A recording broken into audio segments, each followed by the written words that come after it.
నంద్యాల జిల్లా ప్రముఖ పుణ్యక్షేత్రమైన శ్రీశైలంలో మార్చి 27 నుండి 31 వరకు ఉగాది ఉత్సవాలు దేవస్థానం వైభవంగా నిర్వహించనుంది.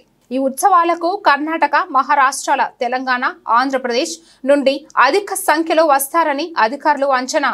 ఈ నేపథ్యంలో భక్తులకు దేవస్థానం కల్పిస్తున్న ఏర్పాట్లను ఈవో శ్రీనివాసరావు సంబంధిత అధికారులతో కలిసి పలు చోట్ల పర్యటించి ఏర్పాట్లను పరిశీలించారు. పాతాళగంగ స్నానాల ఘాట్లను, ఆలయంలోని క్యూ లైన్లను, పాతాళగంగలో ఏర్పాటు చేసిన బ్యారికేడింగ్ ప్రదేశాలు, జల్లు స్నానాలు, దుస్తులు మార్చుకునే గదులను మొదలైన వాటిని పరిశీలించారు. ముఖ్యంగా క్యూ లైన్ల నిర్వహణ ప్రణాళికబద్ధంగా ఉండాలన్నారు.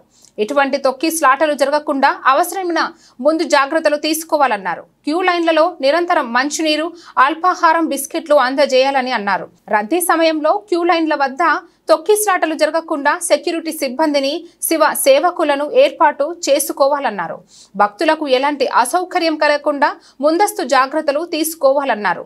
పాతాళగంగలో నీటి మట్టం తగ్గుతున్న కారణంగా పాతాళగంగ స్నాన ఘట్టాల ఎగువ భాగంలోనే జల్లు స్నానానికి అవసరమైన పాతాళగంగలో నిరంతరం అప్రమత్తంగా ఉంటూ అవాంఛనీయ సంఘటనలు జరగకుండా జాగ్రత్తలు వహించాలని గజ ఈతగాళ్లకు ఆదేశించారు. భక్తులతో మర్యాదగా మెలుగుతూ వాళ్లకు సూచనలు చేయాలన్నారు. ఉత్సవాల సమయంలో క్షేత్ర పరిధిలో పారిశుద్ధ్యంపై ప్రత్యేక దృష్టి పెట్టాలని అధికారులకు ఆదేశించారు. శౌచాలయాల శుభ్రత పట్ల అవసరమైన చర్యలు తీసుకోవాలని, శౌచాలయాలకు నిరంతరం నీటి సరఫరా ఉండేలా చూడాలని అధికారులకు ఈవో శ్రీనివాసరావు ఆదేశించారు.